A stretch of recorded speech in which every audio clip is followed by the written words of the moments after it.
দৌড়ানোর ঝামেলা ছাড়াই নিরাপদ পানির জন্য ঘরে আনুন পিওরিট। কল করুন 16627। একদম সেম ঘটনা আবারই ঘটছে। হায় আল্লাহ।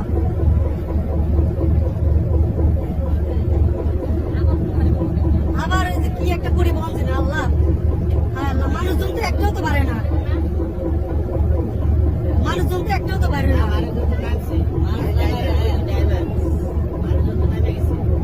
মানুষজন নামছে?